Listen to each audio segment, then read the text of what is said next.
Hey everyone, welcome back to Fudd Around and Find Out. It's your girl Ashanti, and it might be hard to believe, but you guys, we finally reached the end of season 1 of the podcast. Woo!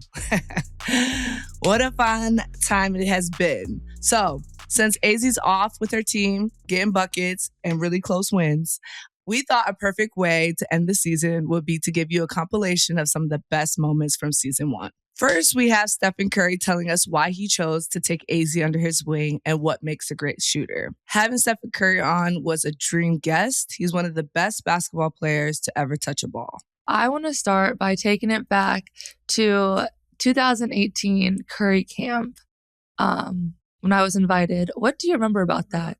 Man, oh man. It was like a very special time in, my journey in terms of what the select camp actually meant. I had been with UA for 4 years at that point, and we had like this really tight roster of all young men who were coming in the ranks looking to work on their skills. And we had this idea, obviously, of, how can we make this better and more representative of what basketball looks like?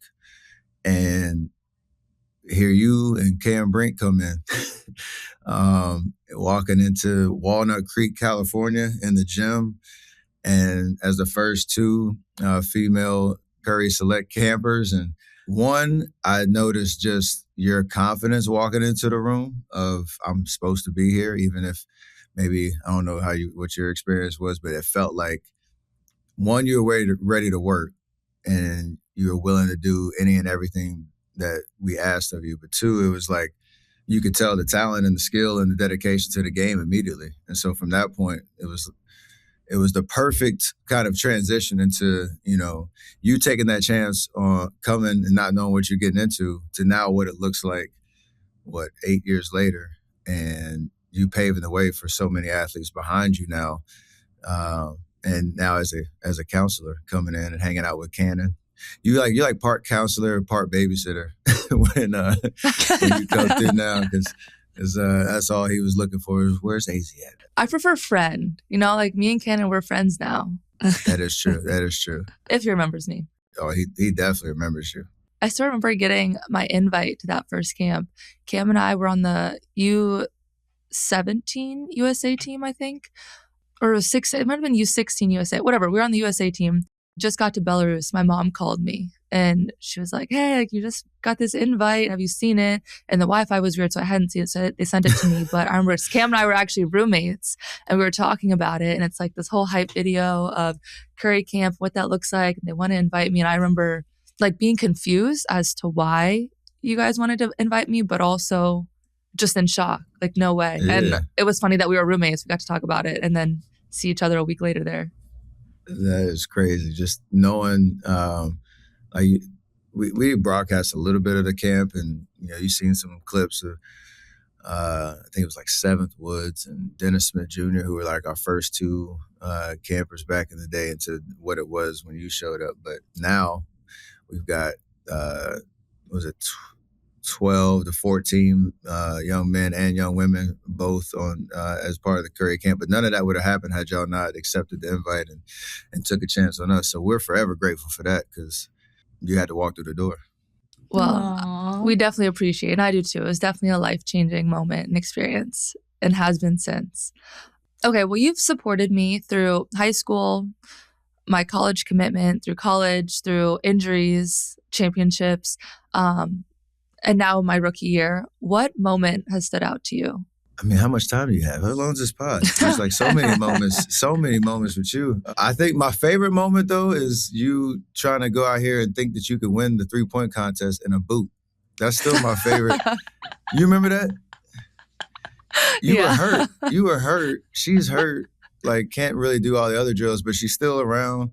I think this is the second year. We came back the next year, and we had our all-star game at this high school in Oakland, and we have like a halftime 3-point contest, and we're like, I think Azzi might shoot, but she's got literally a walking boot on, and we're like, all right, we'll see what happens. And she's the one out here having fun. But that look of, I do this. And so she got out there, it was cash from all around the court, every rack in a boot. I don't know how she calibrated the balance and all of that stuff. But that was just, to me, like my favorite moment of your confidence, your competitiveness too. Like, doesn't matter what the situation was, you just wanted to compete, get out there, going against the guys. And so I feel like that was my favorite moment, just knowing that you're a killer. It doesn't matter what the situation is, the toughness, like you had to show that. And there was no stakes involved. Like, what a summertime select camp 3-point shootout. Just wanted to win. I had to tell you to sit down. Yeah, Brandon was so mad at me. He did not want me to shoot. Or for everyone listening, Brandon is one of Stefan's basketball trainers that I work out with as well.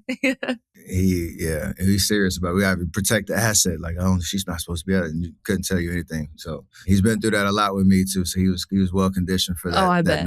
That no answer. No, I'm good. Okay, this is something that I've always wanted to ask. But why me? Why did you decide once you invited me to kind of just take me under your wing? Because it's something you did not at all need to do. Whenever people ask me this question, like, I think the answer changes just depending on what moment pops up in my head first. But I think generally it's just when you're around the game long enough, you understand somebody that has a spirit of gratitude and appreciation for every moment that they get to hoop. You get the seriousness they take it when it comes to watching you work, and you can't fake that. And no matter how talented you were, or highlights I saw of you in high school or this and that, like when you understand your parents and when you got to, talk to them and hear the story of, how you grew up and how much the game means to you, how you treated people when you came into the building, like the most, not polite, but like just professional, even as a high schooler, of understanding why you're here and not wasting anybody's time. That goes a long way. So yeah, we loved like the fact that you were like one of the most talented young hoopers that we had seen. But just the idea of just how you handle things on and off the court, that matters more than anything. Because then there's this idea that no matter what comes your way, you're going to be able to figure it out. Like, not everybody's path is, and you would know, not everybody's path is straight in terms of just this, easy breezy coast to the WNBA. But just the idea that no matter if it was an injury, no matter if it was, a tough loss or bad game or a hard workout or whatever the case was, like you were going to show up. And so I think we felt that from the jump. And it's pretty much gone exactly as expected in terms of your ability to be able to figure out whatever challenge is in front of you. So the fact that you're wearing that sweatshirt right now is still crazy to me. One, it means, Me too. means I'm getting old. But it's also dope. It's also dope that you're right where you're supposed to be because of what the work that you put into it. Thank you. I really, really appreciate that. That's so beautiful. And yeah, girl, super resilient. And you heard it from one of the GOAT's mouths. So I'm going to keep giving the flowers. Don't worry. So I said, how many questions you got? We're going to hype her up because she deserves it for sure. Literally me all the time. Okay. That's my favorite thing to do. So Steph, Azzi, you guys are, two of the best shooters in the game. Steph, what makes a great shooter?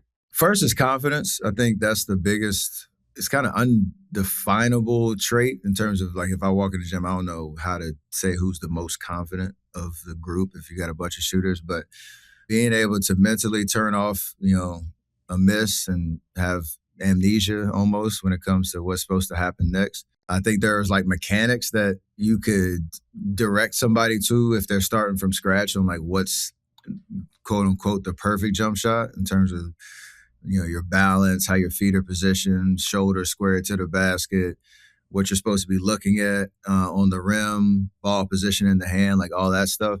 But I will say I know, so many great shooters that everybody shoots differently. Me and Azzi have totally distinct forms. Azzi and Klay Thompson, closer, but still different and unique to each of them. So I think it's a mental part of the confidence, and I sometimes call it irrational confidence of no matter what shot I'm taking, I think I'm going to make, and it's built on the reps. A little Delulu. Yeah, for sure, the reps that you put into it. But then there's a repeatability that great shooters have, no matter what their shot looks like. that's what Azzi has almost mastered. If you took, 1,000 pictures of 1,000 shots, they probably would all look exactly the same at the top of her jump shot. And that's why she's such a consistent, great shooter. I have a little bit like looser kind of mechanics to me. But I think that when I get to the top, it all kind of looks the same as well. So you got to have a little bit of the mental and the physical connector, but it's all built on work. You can't cheat the game. Well said. What do you think? I would say I'm not the host of this podcast. I'm gonna ask you, what is a great shooter to you? Because I want to know from another great shooter what that means. I agree with what you said. I feel like if anything, when you watch basketball, you see no shots look the same, no form looks the same. You can have the ugliest looking build up, wind up, but if it works for you, then it works for you. If it's consistent, like you make it work, then. But I agree, you have to be able to repeat that. It has to be consistent. I like the delusional confidence where it's like everything I put up is going in. Period. Period. If you could have a microphone in your brain, like at that moment when you're about to shoot, it's like there's no other option. You're almost surprised if you miss. But also, I will say, you get to a point where right away, as soon as that ball leaves your fingertips, that what's about to happen. We could pretty much predict the outcome. You might get a couple surprises or a lucky bounce, but for the most part, we know as soon as we let it go.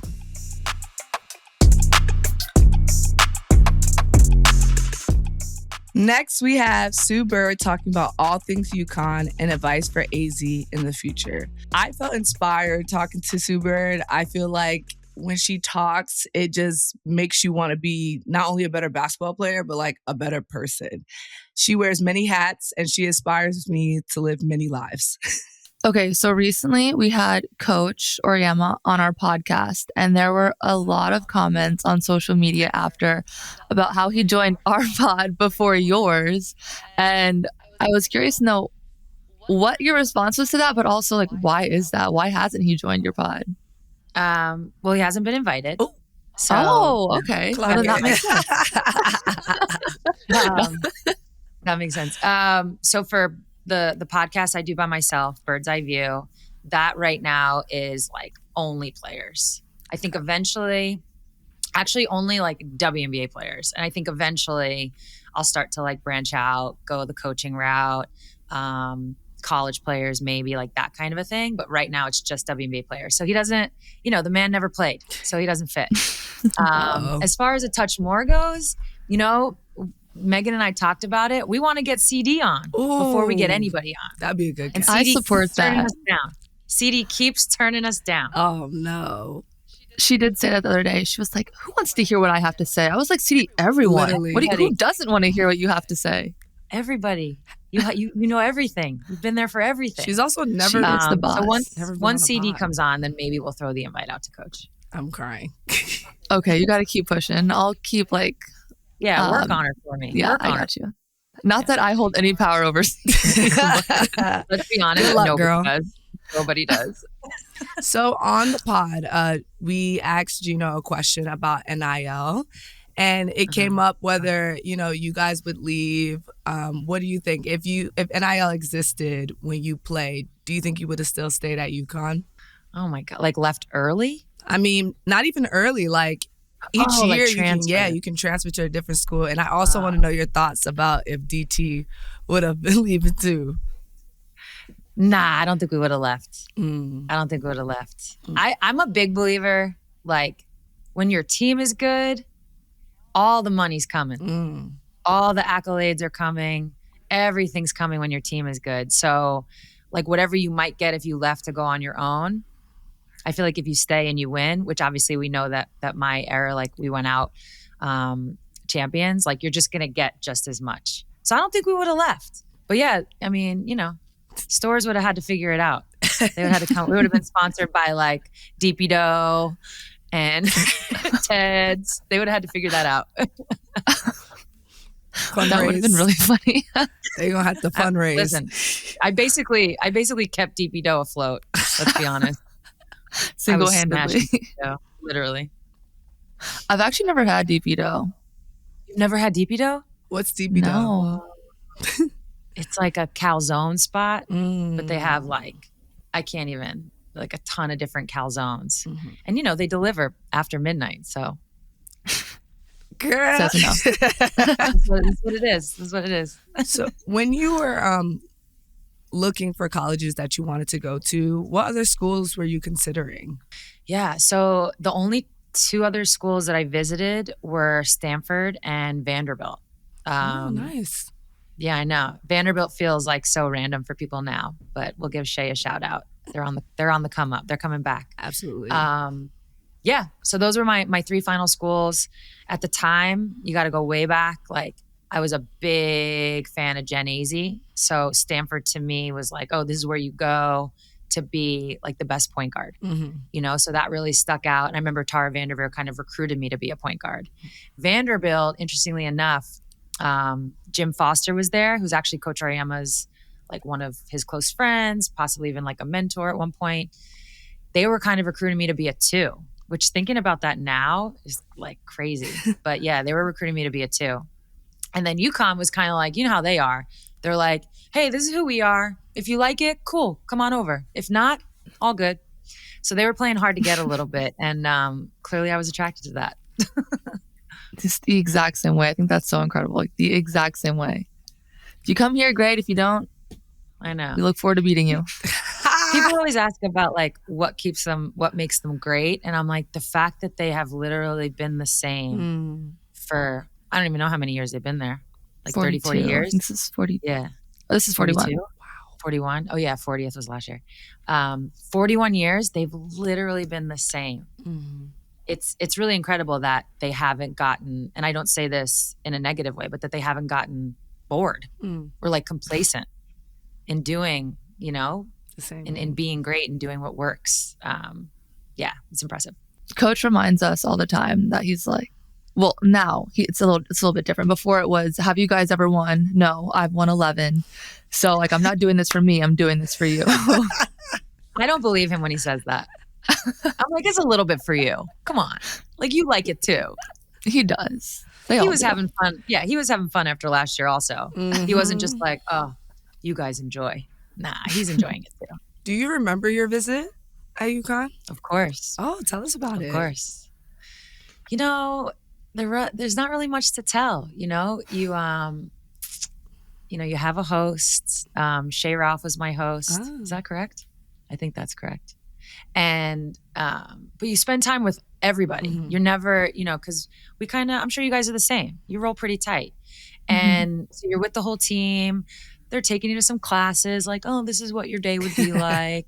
You go to practice, you watch them practice. I was there with, I went on my visit with this other player, Lindsay Yamasaki, and then Asia Jones. So it was like the 3 of us on our visit. And I remember at the end of it, you know, you go to Coach's house. That's the last stop. So your visit's over. And then you go to his house for like whatever, breakfast, lunch before you take off. And that's when he like takes you into like a private room and he has his like, this is his final play, you know? He's like, all right, this is it. Like we were saying, what do you think? And I didn't commit on the spot. Some players fall into that. I didn't fall into that. I didn't commit. But when Asia and I were saying goodbye, she kind of looked at me. She's like, I think I'm coming here. Are you coming here? And I was like, yeah, I'm probably coming here. That's funny. What is your favorite CD memory? Oh God. CD memory? I don't know if my favorite. I can't tell you on camera. How sad is that? Oh, wait. Actually, I want to change that. What's your favorite CD memory from being a player and then to being an alum? To being an alum? Man, my favorite ones are she'll kill me if I tell her. Okay, so CD approved favorite. Yeah. Well, we played, this is like my least favorite. We played in the pantyhose era. Everybody knows about the pantyhose era when, you know, a lot of times we have to dress up when we go out to dinner or when we travel or whatever the case. And if you wore a skirt or a dress or any kind of, you know, leg revealing outfit, she forced us to wear pantyhose. It was like a rule. So that's my least favorite memory. I know that rule no longer exists. So you're welcome because we must have complained so much. Thank you. Yeah, pioneer. Anytime. You went through it, so I didn't have to. Yep. Exactly. Yeah. So that's my least favorite. So, I mean, we all had like clear nail polish on deck because there was no way these things weren't running. You know what I mean? Like that's like the hack if they run. Anyways. Okay, actually, I have heard that. I was going to say, I don't even know what you're talking about, but I have heard that before. Pop, pop, pop. Man, I'm really dating myself here. God, my favorite. I think just like, there was one where, let me think about a favorite, guys. This is tough. They're all embarrassing for her. Let me think. I don't know if I have any that aren't embarrassing. She'll kill me. So I'm just going to leave it at pantyhose. Yeah, no, that's perfect because we got to keep her in your good graces so she can come on your pod. So exactly. Did you guys have CD games? Yeah. When you were there? Yeah. Oh, so this has been going on for like all 41 years. Oh, for sure. Actually, you know, one of my favorite CD memories is we were in the NCAA tournament. I want to say we were in Pittsburgh. It was like a regional. And so this is actually one of my favorites. She did a scavenger hunt game that was honestly like so elite. She gave us disposable cameras and we had to like go around the city and get different pictures with different, it was like go find 2 people with a mullet. It was like all this, we had to go, one of them was, I'll never forget this, because we were walking distance to the arena. It was like go take a picture with someone from another team that like you were about to play in the regional. Yeah. It was like one of the like most legit elite scavenger hunt games I've ever played. And then basically we got it all developed and we had to like put it on this like map. And then obviously, you know, whoever got the most points. But yeah, she's been doing games and like morning walks and all that stuff. For forever. I'm going to have to request a fun scavenger hunt game. That sounds like a good one. It really was. Yeah, you had like teams of, 2 or 3 people each. So it was a couple teams. And you just like took over the city trying to find like all this different stuff. It was really fun. Wow, I'm so impressed. I'm going to have to talk to her about this later. CD's games are legendary. Like everyone talks about it. They truly are. Like I wish everyone could experience at least one CD game just to know what we're talking about. CD needs to take this on the road, after UConn, whenever she's done. Because I want to play. Okay, so Sue, let's talk about your transition from UConn into the pros. What was some of the hardest lessons you learned in transitioning from college to the WNBA? Yeah, I mean, honestly, just the losing. Right away, you're losing way more than you ever lost in your whole life, probably. And that's a learning lesson. I remember, I've told this story before. It's like we lost our very first game. And I'm like coming in the locker room like mad. I'm like, what the fuck? All this stuff. So I'm coming in the locker room like pissed off, not throwing shit, but like I'm mad. And I look around and everybody else on my team is just like, yo, where you want to go to dinner tonight? Like life just moves on. And very quickly you realize you can't get like crazy with the losses because there's just going to be so many of them. And if you let them get to you, you'll never be able to play the next game. So that was probably the biggest adjustment. I felt like UConn does get you ready. Like you're going to be ready physically. You're going to be ready mentally. Of course, there's different adjustments. Like, everybody's older. You're playing against like legit grown ass women now who are older, smarter. They know how to like manipulate you out there. So there's like adjustments there, but those ones you just like figure out as you go. The one that was really hard was the losing. The losing was tough. Yeah, I was going to say, what advice do you have for AZ as she's, going to start beginning her transition to the pros? Yeah, I mean, first and foremost, enjoy this last season. I feel like there are a couple moments where it's cliche to say like, make sure you're soaking it all in. But this is one of those moments where it's your last, right? Sometimes we don't know what's going to happen. It's your last year. So I think you can definitely take a couple moments here and there and just kind of look around and enjoy it all. Because it's interesting. Like I would say when I look back on college, it's some of the best years of my life. So much fun. You don't have to worry about anything. I mean, you have to worry about school a little bit, but you don't have to worry about anything else but like your teammates, basketball, your friends. You get to have fun. It's really nothing like it. And at the same time, once you become a pro, you don't really crave college years because you're a kid. You're now like an adult, and there's something really exciting about that. So I think for you and your adjustment, just you don't have to, don't think about it yet. It's going to come. It's going to come. You don't have to worry about it. You're already prepared for it. You're going to be preparing for it this whole year. So really just enjoy now. That's definitely my main goal, is to enjoy everything about this year. My teammates, the coaches, like you said, like there is stuff you need to worry about, but we really, truly are in a little bubble here and can't take that for granted. Yeah, it's nice. It's a nice life.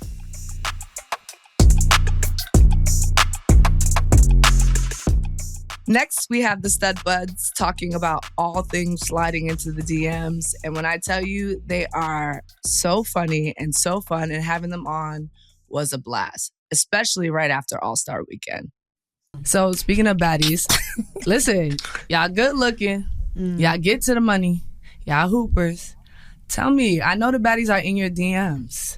What is the boldest or craziest DM you've ever received? I just got one. I just told you though. What was it? And I don't know if y'all want me to show y'all. Hold on now, hold on. We gotta You keep can it show PG, and then twin. I'll translate it for the kids. Oh, you want to see? Oh, I'll show the Show. room. Why not? I'm gonna show the Exclusive room. here. I'm gonna show the room how crazy Exclusive these. here. I'm gonna show I'm y'all translating. how crazy these DMs get, twin. I mean, she not letting it die. And when I say she in my request, like I ain't even opened it, and she just keeps sending them. Okay. You- Consistent, y'all- persistent. You don't like those traits in women? This just ain't gonna. You ever have to get through, respect that. twin. Okay. Nah, y'all gonna see. Get what you want. No, It's just like the DMs it's just too many. Like it's just Aw. So what do they need to Anything. say to get you to respond? First Ooh, of good all, your question. page can't be private because page cannot when be I private. click on Take it and it's notes, private, ladies. it's like it don't matter though. Just That's the lamest thing ever. Okay. To see a private. I'm gonna write it down for the listeners Yeah, who's trying to tap private in. page I is got no you. good. One, no private and then page. it's like you can't come like too strong. You gotta be a little cutesy with it. Like if you're not cutesy, too cutesy, like demure. yeah, we want cutesy, very cutesy and very demure. That's exactly what we want. Anything else? It's usually a 3. Third, No private, QC demure. Demure. for me, the third would be. I don't know if you like have a dog. I want to see you post it. Oh, dog mom. Yeah, I like dog moms, single dog moms. Single dog moms. Thank to you. be Don't clear. be sharing no dog with your ex. Do not share no dog with your ex, baby. Because it ain't nothing here for you. I need your 3. We already got into t-shirts. No private, QC demure, dog mom. What you need? Hold on. Your top Ask me 3. the question real quick. Let me start searching. No, you're good. Your top 3. So Of like the 3 things that they need if they're going to slide in your In DMs. my DMs? Mhm. Okay, out the gate, you gotta look good. Your profile Hold on. picture gotta grab my attention. So if your profile picture ain't like a pressure pack, then I'm probably not even gonna click on the message. You feel me? I got you. Pressure The only pack. thing that make me click on that message is that profile gotta look like a bag. So that one Pressure pack. 2. on the profile picture, or I'm not even gonna click on your page. For clarity, on the profile picture. Thank Pressure you. pack on profile. Number 2, I got them. you cannot be super duper aggressive. But 9 times out of 10, most of the baddies don't even be aggressive. They want to be so cute and simple in the DMs. Soft. Yeah, it don't even be soft. It just be like lame, like hey, or like cutie, or like emojis. Like baddies don't send much because they know they bad. You feel me? Not too much. They don't. I'm telling you what they do. They don't. they got a send plan, bro. They be having master They plans. already be they know knowing what they what doing. to do and say because they know they don't gotta do or say too much. Period. You feel me? That's 2. Just bump it to you. And number 3, I would say 3. in my DMs, you want me to tell the truth? Yes. You gotta be gay. Duh. I don't play them buy games. Now, if you play the buy games, that's your business. But for me personally, I need you to be gay. Period. And them my 3. The G and LGBT. You gotta be gay. The G and LBG. Plus. The G LGBT plus. All right, y'all got that? On 1, this truth. pressure pack on the profile. Yo. 2, soft baddies. Don't do too much. Ooh. 3, gay. Thank you. And drop the mic, period. No questions. And you'll have a chance with me. And you'll have a chance to go on to the next show. Thank by you. the Studbudz. Send DMs.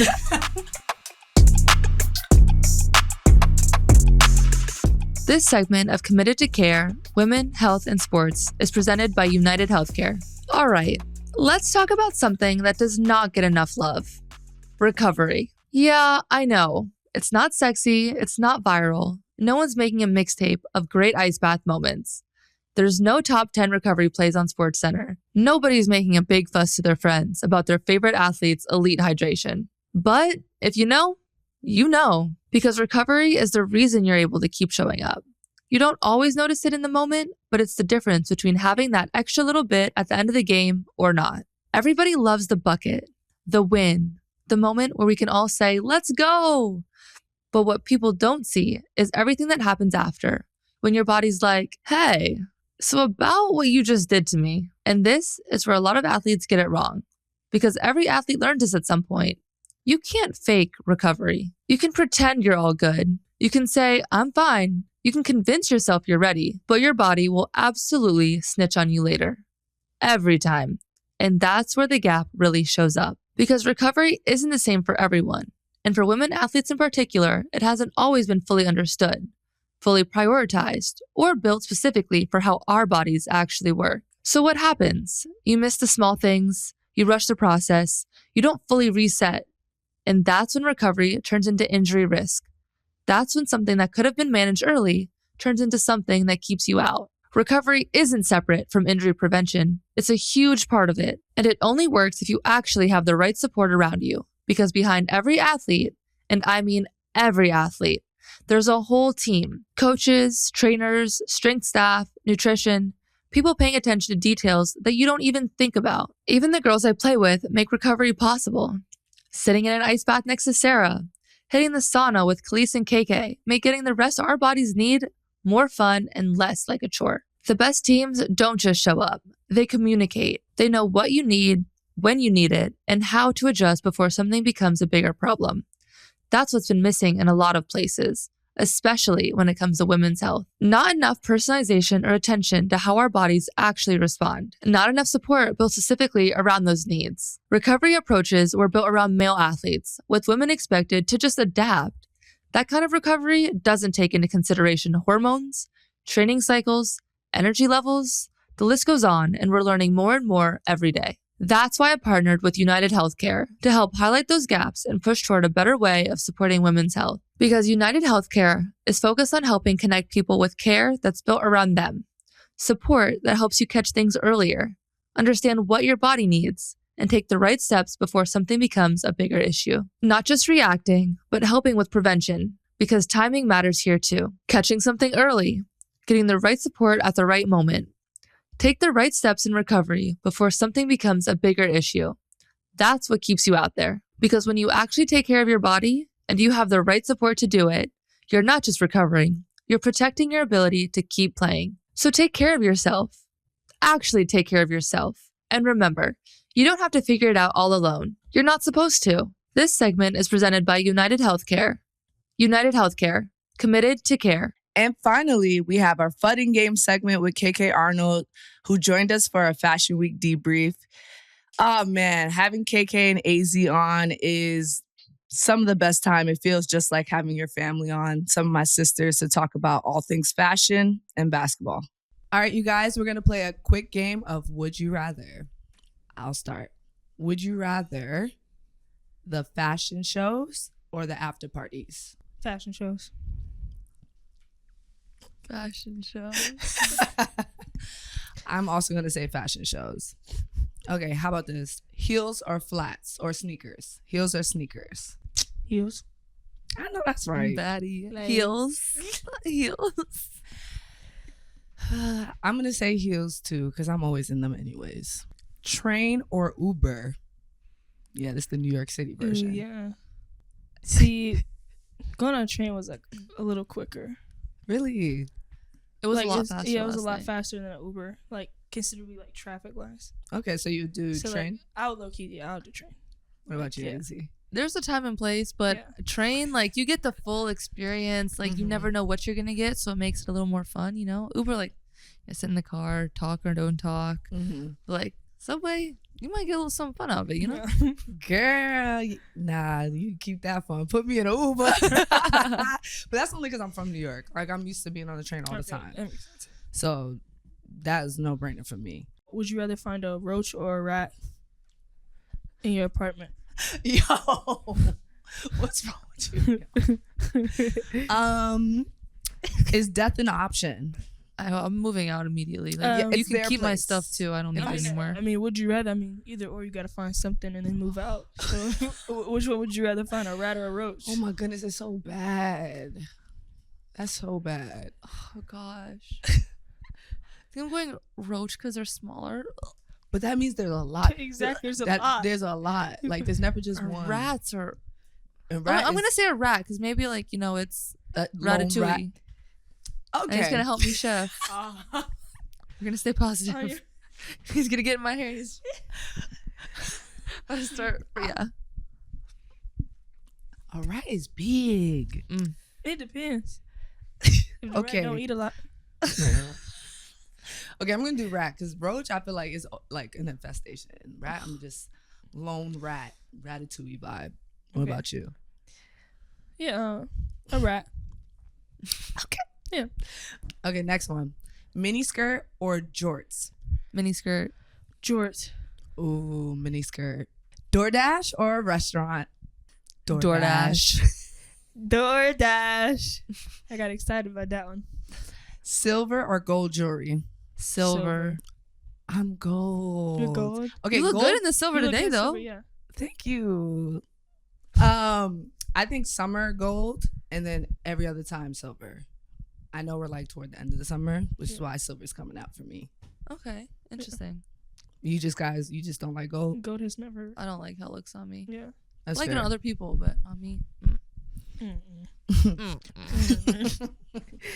Hotel or Airbnb? Ooh, Airbnb. Hotel. That's tough. It's something That's about a tough. hotel bed that gets me. So hotels are Sometimes. typically, like really Like- nice and And then they like clean up after you. yeah. But like when you go into a country, like a foreign country, I like to be in like an Airbnb, so it kind of feels like I'm a part of the experience there. Mm. So I don't know.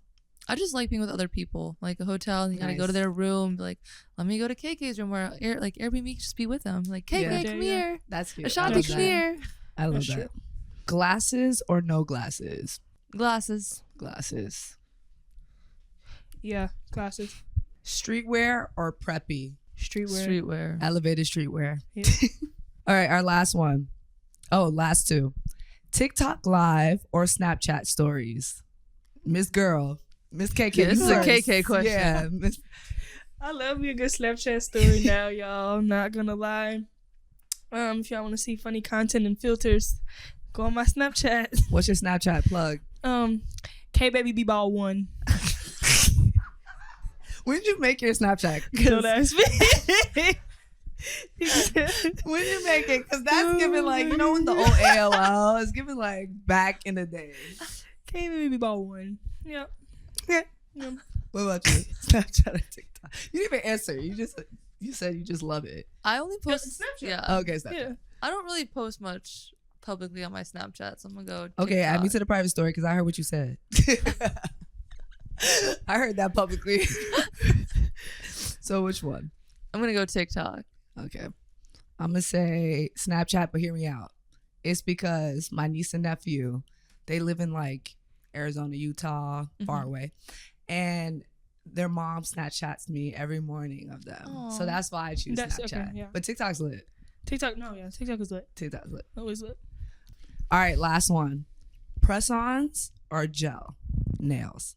Press-ons. I am like the newest, biggest press-on fan. I'm obsessed. G-Nail did their big one. G-Nails. Okay. G-Nails. Sarah is her.